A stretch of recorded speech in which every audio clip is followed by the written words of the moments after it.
Hey, Mike, have you ever seen Schvitz'n with Norm? No, I heard about it. I've never watched it. Maybe someday when I've got nothing to do.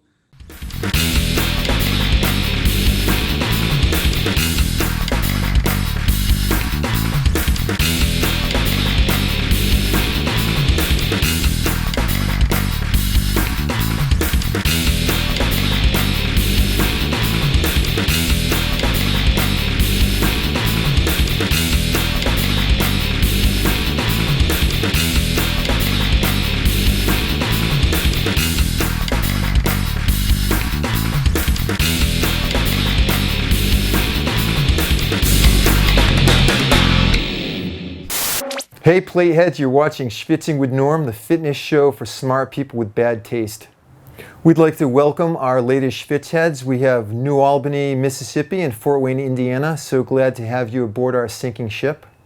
On today's show, an interview with hockey great Mike Eruzione, remembering Carlin Lynch, a weird lift as always, and some self-indulgent antics in between. Oompa loompa doompa da dee. If you are wise, you'll listen to me. So pour yourself an icy cold tab and dust off your VCRs. Or VCR. Can't we just use the first one?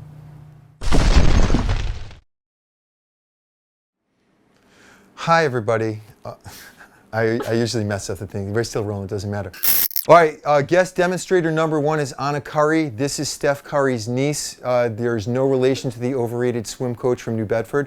And she's going to be demonstrating, we don't have a name for this thing, but let's talk about open closed chain exercise for just a moment. Closed chain exercise would be when you're pushing or pulling on something that doesn't move. So like a pull-up would be an example of that. This is closed chain. Her hands are on the bar. She's going to be pulling on the bar doesn't move. Her body moves about the bar.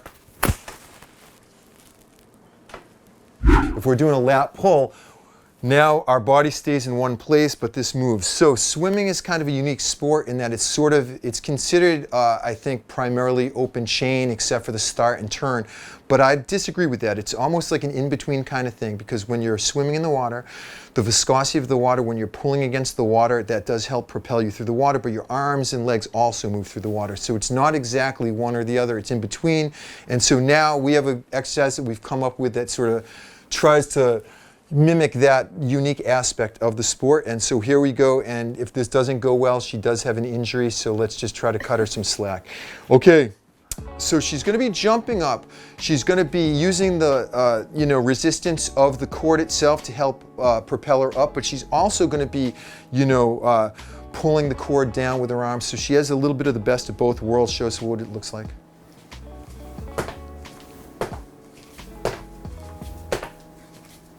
And that should do it.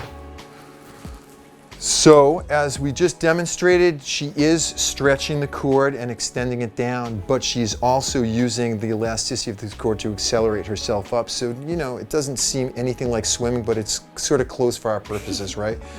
And would you like to tell our viewing audience what you have her grade point average? Is it still a 4.0? 3.8. 4.0. We can just dub that in later. She's perfect in every way. And do you want to add to anything I've said about the swim program or about the exercise? Quitten. Okay, no, cut it.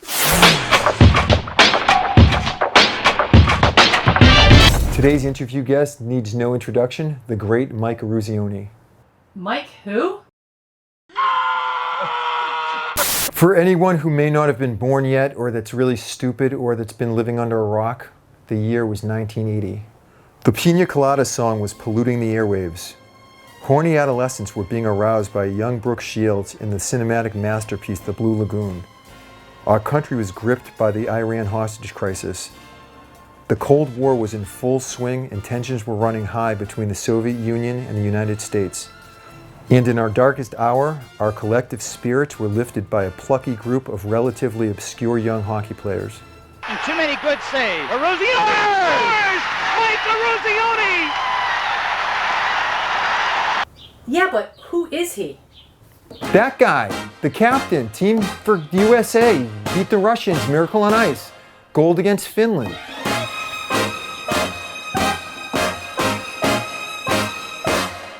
welcome to our small show. Small disclaimer, I'm a terrible interviewer and I'm nervous, so you are going to have to carry the team. All right, not a problem. So many things to talk about, and most of them of the subject matter that you've been dealing with that you're sick of talking about for the last 40 years. So I'll try to be a little bit different. But anyway, let me ask you this. So you have celebrity status, as we know, but by all measures, you're a pretty regular guy. So when the big movie came out retelling the story of your team, was it like really weird watching an actor like play you like on the big screen? Yeah, the whole thing was kind of crazy. We never knew anything like this would ever happen. And when they decided to make the Disney movie, I got to meet the kid that played me, Patrick O'Brien Dempsey, who's actually from Danvers, Mass. Okay.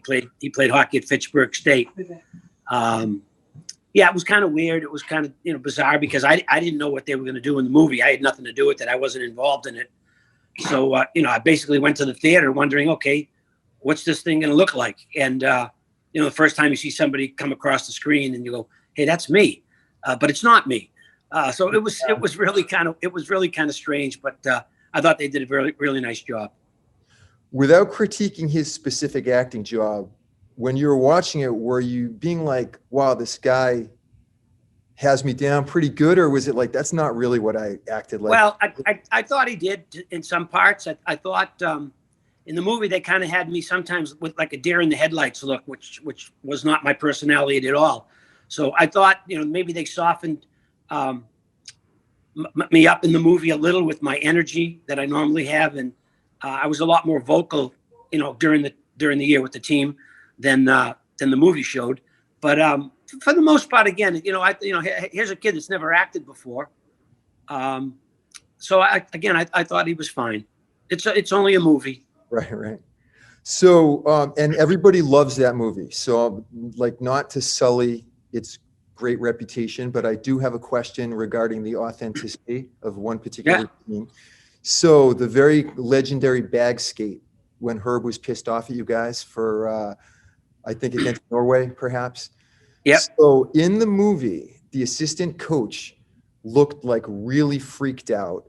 He looked very apprehensive to blow the whistle. Now, I've never known an assistant coach to be soft on his players. So was the real Coach Patrick that concerned about running you guys into the ground, or was that Hollywood? Well, I don't remember who was blowing in the whistle. I thought it was Herb. I didn't think it was Craig. Craig was, with Herb and Craig, it was good cop, bad cop. Herb was the SOB. Herb was the guy that was hard to deal with. Craig was the good guy that we could go to when Herb was challenging us too much and we thought we needed a little break. But I remember the scene different than the movie, although we did skate, but not all of us dressed that night. I happened to play that night, but only 16 guys dressed out of 26. We did that a lot during the early part of the year. Herb felt 3 lines would be better than playing 4 as far as just conditioning goes. And we always practiced the day of a game. So we practiced that morning, played the game that night, and Buzzy Schneider got thrown out of the game for fighting. So there were only 15 of us left when the game ended. And then we proceeded to do the Herbies. We didn't do them, everybody at once. We did them in waves of 5. So we had 3 sets of 5 or 6, thinking about the goaltenders. And we'd do them for about 15 minutes. And then Herb would blow the whistle and would skate around and would stretch. And then we thought we were done, and they blew the whistle again. And we did them for about an hour and 15 minutes. They did shut the lights off in the building. Mm-hmm. The drill ended when Mark Johnson, after many guys were smashing their stick against the boards, Mark smashed his stick against the glass, and Herb said, if I hear another damn stick smash against the glass, you'll skate till you die. Well, nobody said a word, and we finished the skating, and he went back in the locker room, and Herb said, if you play this way again tomorrow, you're going to skate again. Well, we beat Norway 8-0 the next day. So the message was sent and the lesson was learned. If you don't come to play, you'll do this again. So that was actually what happened. That's the scene I thought they should have put in the movie. But for whatever reason, Hollywood has their way with certain things that they want to do. Right. Hey, so you're a Boston guy, so you're going to have to try to be objective the best that you can. So in the movie, well, in your book as well, there was sort of like a bad blood between the Minnesota guys and the Boston guys. And so you are in the unique position where you had like two of the worst accents that you can think of are the Boston accent and the Minnesota accent. So what's harder on the ears? Number one, a Jack Parker pregame, or a Herb Brooks with his Minnesota twang. They're both very similar because they're both from that, from their hometown, so to speak. And the one thing about Jack and Herb was they had a passion to coach and a passion to teach, but both had incredible passions for their universities. Herb played at Minnesota, Jack played at BU. They both coached their whole careers basically at the same school. Herb changed after the Olympics, but Jack was with BU forever. So they were very similar. And the accents, I don't care when coaches are screaming and yelling at you. It doesn't matter the accent. You still understand what they're saying. You guys must have been ripping on each other something awful though in the locker room, because I've spent time in Minnesota and I got made fun of, abused, and I don't even have a Boston accent. So you guys must have been all over each other. Yeah, I think it was more O'Callahan and Silk that took most of the abuse from the Minnesota guys. But we even 40 years later, we still laugh about it. We still joke about it. They used to call the Beanpot the Teapot. What's that Teapot tournament you guys play in? So, that's what makes the locker room so much fun. And we got along from day one. Yes, there were rivalries going in. Minnesota and Massachusetts, clearly a big one, especially BU. Yeah. But Wisconsin and Minnesota was a huge rivalry as well with, Mark Johnson and Bobby Suter. I'm thinking that Jack Parker and Herb weren't the best of friends either from like when that was going on. And you had the unique experience of sort of being mentored by two guys that, that must have been such a wild sort of like it was because they were both so similar in some ways. I mean, Jack was way more aggressive in terms of defensive zone coverage and how to play defense, and Herb was way more opportunistic offensively. He gave us a lot more freedom to be offensive than Jack did, but yet Jack was a stickler. If you didn't play all three zones, you weren't going to play for Jack Parker. And I think Herb was a little different, where he was a little more creative offensively than Jack was, but defensively there was no better coach to play under than Jack. Same sort of level of intensity between those two guys, because I know Jack a little bit, just like he came in the weight room every now and again. Right. Herb Brooks, just watching interviews, and I remember I think he was coaching for the Penguins, and he got pissed off at a question that one of the journalists asked about one of his players that got injured taking a dive or flopping. I thought he was going to go and strangle the guy. I mean, he looks like he would not be fun to get into a fight with. No, Herb was very intense, but like I said, so was Jack. And when I played under Jack, I think Jack was only 26, 27 tops years old. So he was only 2 years older than me. When I think about it, on the Olympic team, I was 25. So, playing under Jack, he's not a lot older than me, but they both, again, they had that fire in their eyes, and when they were pissed, boy, you just stepped away and you didn't want to cross paths with either one of them.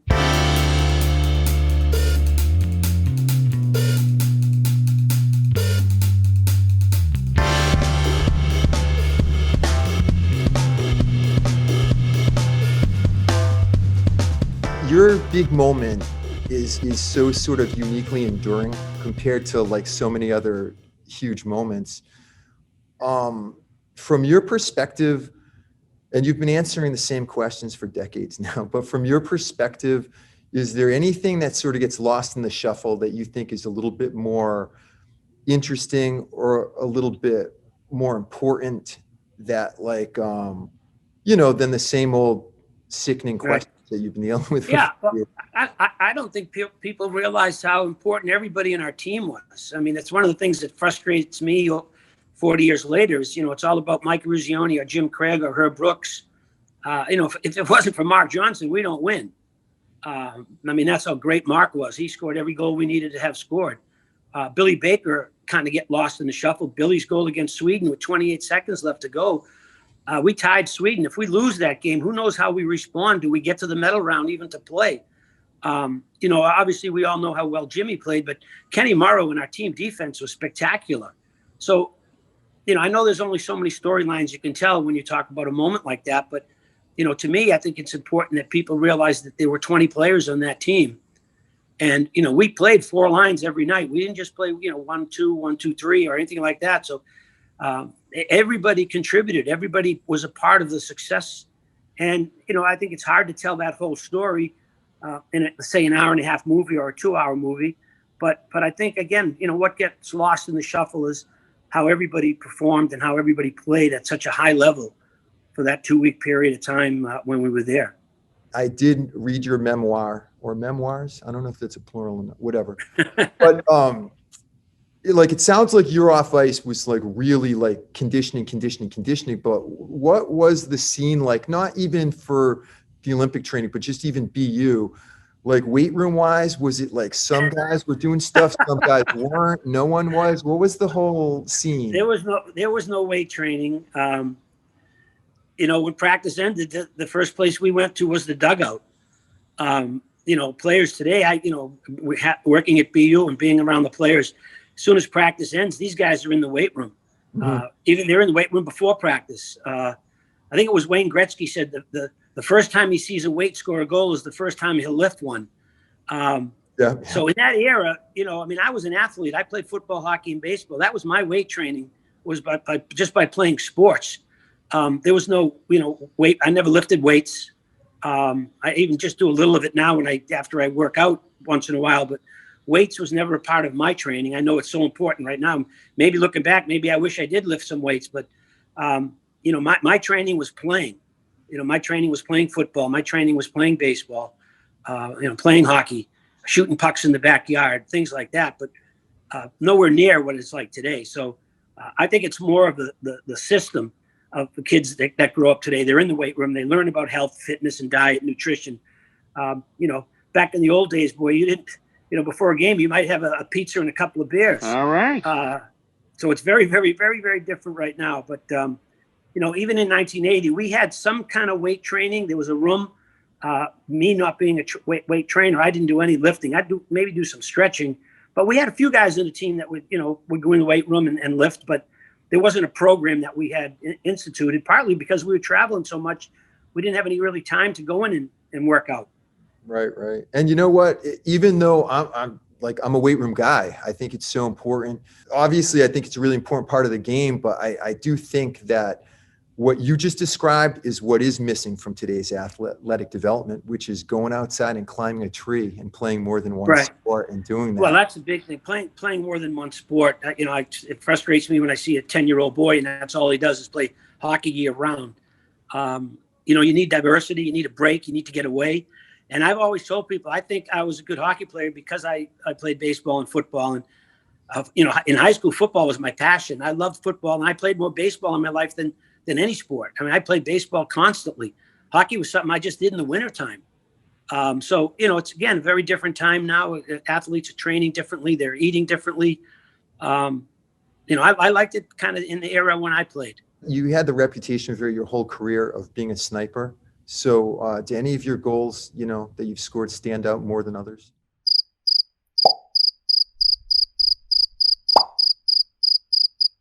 I read your book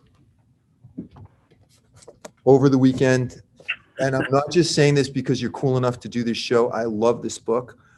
I don't know if this is a credit to you as a writer or your co-author, but everybody knows the story. But I'm reading about the recap, and I'm nervous that you guys are going to lose to Czechoslovakia as I'm reading it. And that you've done a good job. But I love a good sports story and a hockey anecdote. But more than that, I was more jealous of your family dynamic that you described than your hockey accomplishments. And so, who wouldn't want to have a beer with your dad after reading? I know. Yeah, he was unique. He was a man's man and a funny guy. And there were so many other stories I wanted to put in the book about my father. Some of the crazy things that happened with hockey games that I was at and things at the house. But they wanted a lot of Olympic stuff in there, so we had to cut back some of my father's stories. But whenever we all get together, I live 2 houses from the house I grew up in. My cousin lives next door. My daughter lives down the street. My son one of my sons just bought the house right literally behind my backyard. And he's trying to figure out a way he can put a fence and a gate so we can just walk right from yard to yard rather than walk around the block. I love that. We've all kind of stayed in the neighborhood, and the family's all still around. All the cousins I grew up with all still live in Winthrop. Their kids hang around with my kids. So now we have grandkids that are starting to hang around with grandkids. So that's kind of fun. So I'm not going to lie to you. I mean, I've had a craving for some Italian food, like home cook, ever since reading your book. So please tell me that your mom's recipes got passed down. Yes, my sisters, my two sisters cook like my mom. I'm not a cook. I can make steak and swordfish and things like that. But when it comes to Italian food, I'm not very good at that. So my sisters, I have 4 sisters. One unfortunately passed away a few years ago, but two of my older sisters cook like my mom. One makes her eggplant and the other one makes her meatballs. So it's pretty good when we have family dinners. Is there any way I can grab a takeout at some point, like when you got? You have to get in line. Okay, fair enough. All right, so just a couple of random things to ask you. So you've played in a boatload of celebrity golf tournament fundraisers. Who's the worst golfer that you've ever seen of the people? Oh God, I would say it has to be Charles Barkley. Although when I first started playing with Charles, he wasn't that bad a player. He was probably about an 8 or 9 or 10 handicap, and then as time got on, Charles kind of got worse and worse.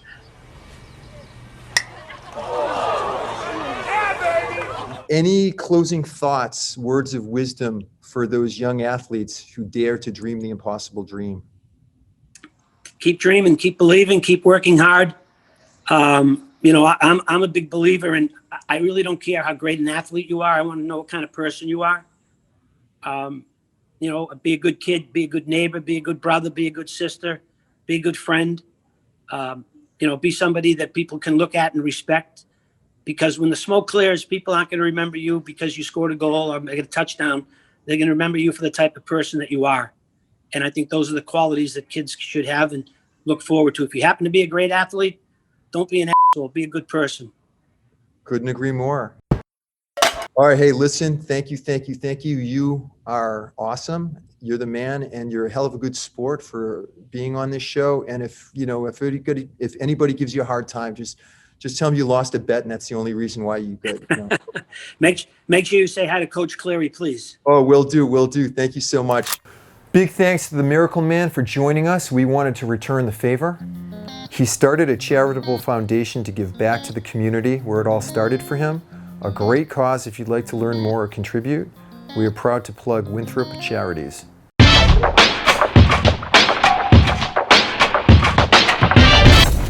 We lost a friend, and we wanted to take a few minutes to pay tribute to the one and only Carlin Lynch.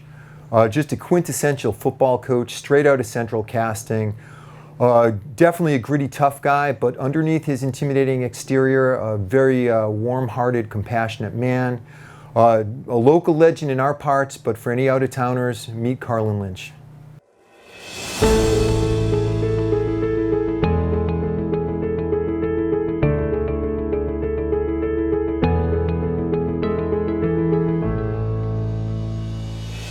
When I think of Mr. Lynch, the first thing that always comes to mind is his kindness. He was one of the kindest persons I've ever met, as is his entire family. I've learned so much from him over the years. He was the first person in Dartmouth to really invest in me, and I think a lot of me wants to pay that back, and I look at all of the young coaches that he's helped out through the years, and I think you hear this through and through, and anyone that talks about him, how special he was and how he treated everybody. And he individually, he just was so good to everybody he met. I have so many memories of him coming to my hockey games when I was coaching, and then talking to him afterwards and getting some advice from him. And it wasn't just hockey advice; it was life advice. The great thing about my grandfather was that, he never made it just about one thing. Like, he never made it just about football. The biggest thing that he taught me was always stand up for the little guy. There's people in this world who need your help, and you have to help them. And that goes for football, that goes for lacrosse. The team is only as strong as its weakest link. And the most important thing that he always emphasized to me, like I said, was just like making sure that weakest link was comfortable, making sure that if they needed anything, you were there, driving kids home, having kids over for dinner, it didn't matter. Carlin Like he took care of the little guy. That was the biggest thing in his life.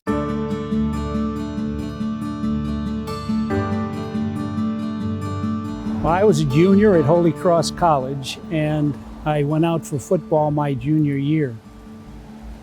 Carlin was one of the coaches, and he was a very, very tough taskmaster, as anyone would say, but he was the most forthright, straightforward, honest person that I'd ever met. In 1968, Carlin had left Holy Cross, and he knew that I was kind of looking for something to do. He asked me if I'd be interested in coming to Dartmouth, applying for a job as a teacher and coaching with him on his football team at Dartmouth High School. And I did that. In order to do that, I didn't have a place to live, so he and his wife and his 6 kids invited me to live with them, which I did for the next year and for parts of other years after that. They adopted me into their family, and I saw firsthand what made Carlin the wonderful man that he was. He had a look in his eye, and when he was trying to get a very important message across to you, he would put his hand on your shoulder, look you straight in the eye, and he would deliver the message. And nobody could do that quite like Carlin.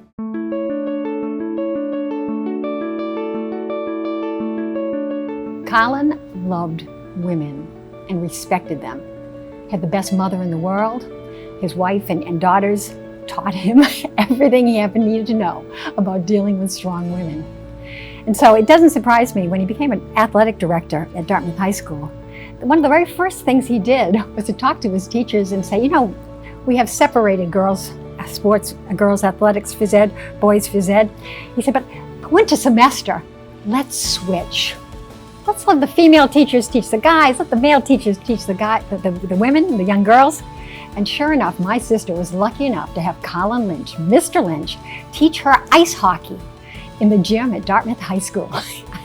No skates, no ice, but those girls learned everything to know about ice hockey. And then he taught them football. No pads, but they learned the sport.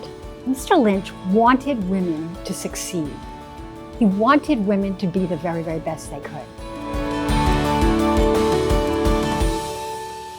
You know, for me, if I could sum up what he was for so many of us, it was as a teacher. That's what he was. He felt that football was a mechanism through which he could help impart some of life's most important lessons to young men at a very impressionable age. And that, you know, football, he understood that football was really a way of getting kids to understand that life sometimes isn't easy, that you have to fight through adversity, that you have to struggle on, and you have to keep your chin up even when things aren't going your way.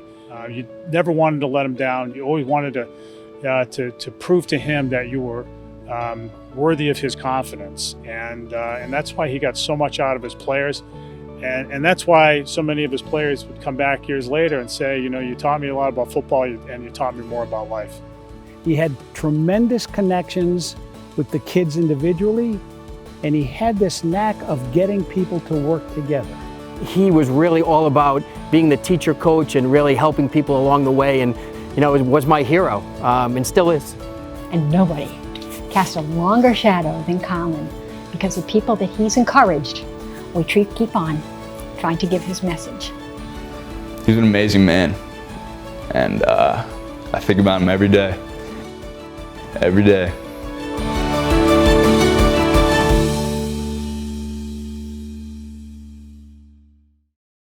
I'd like to thank all of my guests. Big thank you to Mike Eruzione.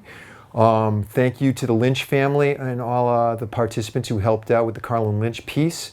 All of my demonstrators, although I don't even know what we're using yet, so if you're on this show, thank you for being here, and especially to my viewers, thank you so much for watching.